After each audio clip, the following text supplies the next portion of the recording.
So, welcome to Grandpa Hill's True Stories. These stories are for my children, my grandchildren, and all children. I'm Grandpa Hill, and I'm sitting here with a lot of grandchildren. 1, 2, 3, 4, 5, 6.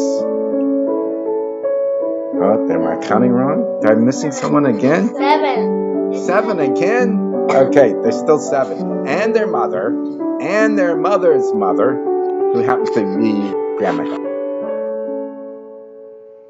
I remember sometimes when I was in the hospital that other children were very sad. Well, we're going to come up with that now. Be quiet. Oh.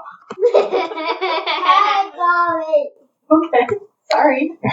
Okay, so Have it. Tell it. just a moment. I'm going to tell the story. In this story, your mother is sick again. But in this story, your mother refused to do something in the hospital. She refused to get better. Uh-oh. That's pretty bad. You're in the hospital. You really want to get better.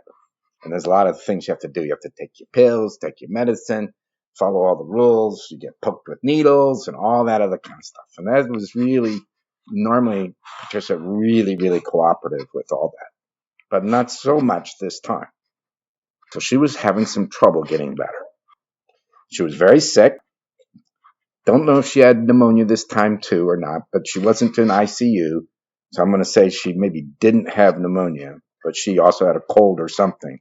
Because her asthma was really bad and she was blue again. And she was about 4 years old. And we're sort of getting used to this. You go to the hospital, you get a shot, you get into the tent, and you start breathing good oxygen, and you start calming down, and then you try to get better. But that wasn't working. She seemed tormented and mad. Have you ever had a little child be mad? Like, Yes. yeah, well, if you're mad and you're having an asthma attack, it's really bad. It's a good time to just calm down the best you can because you're just trying to get air into your body. And it really is a panic thing. And if you have on top of that being mad or upset, it makes it hard. And that's why she wasn't getting better. So she was in there overnight, and it was the next day I came, and the situation had been developing over some time that she wasn't getting any better. And when I came in, she was a little bit better. I mean, you can't fight all the medicines and everything else. And Patricia got a little bit of control of herself, which is just a miracle in itself. But I've heard, not just because you're really, really sick. And she was pointing and crying and started having another fit, and the asthma was coming back again.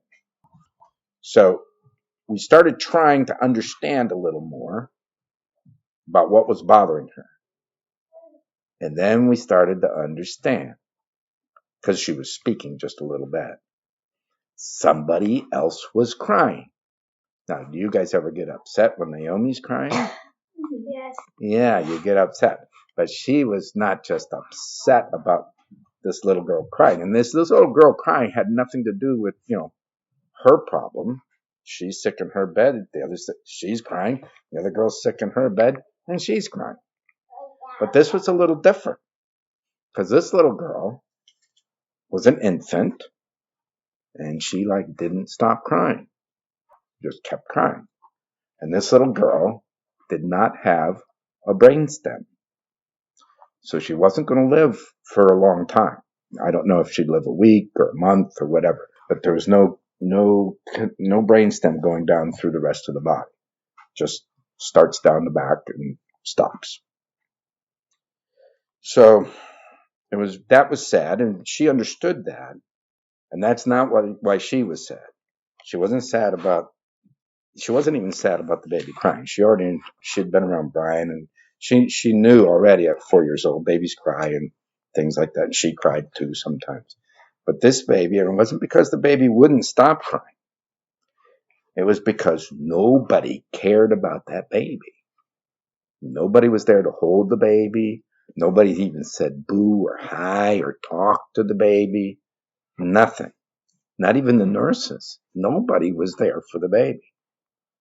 So what was happening was Patricia was like getting her heart broken over there trying to recover from her illnesses. So the best medicine for Patricia at that time was for Grandma and I to ignore Patricia and pay attention to this baby, which got Patricia to calm down. And then the medicines, of course, and all the other stuff starts to work better. She gets the oxygen she needs. Breathing properly, even when you have asthma, is important of starting to reducing the inflammation of the cold and whatever else was wrong in her lungs. And eventually someone did come and hold the baby once.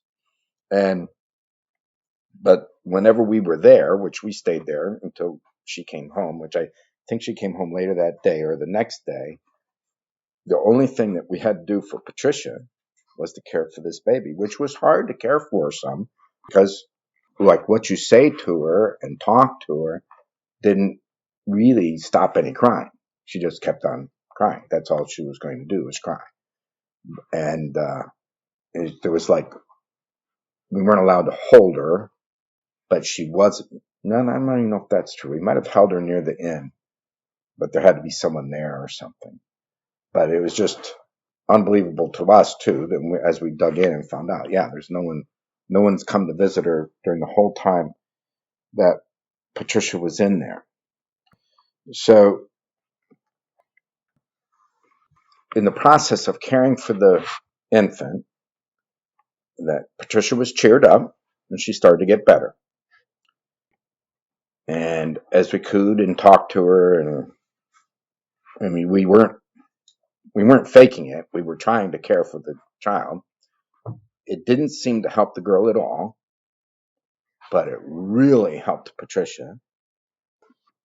And maybe even more, it really helped Grandma and Grandpa to be caring for her and to realize how big and grown up and mature that your mother was when she was just 4 years old. That she was reaching out, and she really wasn't actually mad at us. She just really couldn't communicate too well, breathing and all the rest of that stuff. So that's that story. She got quite a mom. Marshmallow, Yes, Garf? the baby cried and cried and cried. Yeah, she was very sick. And she was probably gonna die. You think the baby was sad? I don't know if the baby was sad, but Patricia, she knew without a doubt that the baby was all alone and completely abandoned. That was so wrong. Yeah, it was wrong. Patricia wanted so bad for someone to try and comfort the baby that she wanted no comfort for herself. That day Patricia really grew up and did a big and wonderful thing to get Grandma and Grandpa to care for the baby. Yes, Gorf, that was good of Patricia, and good for the baby, and good for Grandma and Grandpa too. But, Patricia did very little growing up that day. Really?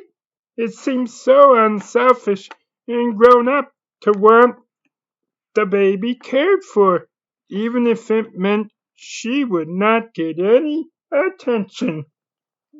Yes, Gorf, it was a mature thing to do, but Patricia did very little growing up that day. Oh, I think I understand.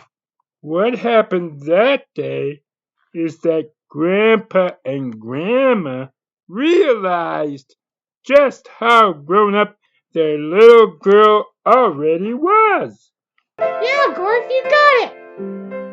Well, I guess I'm pretty smart for a frog.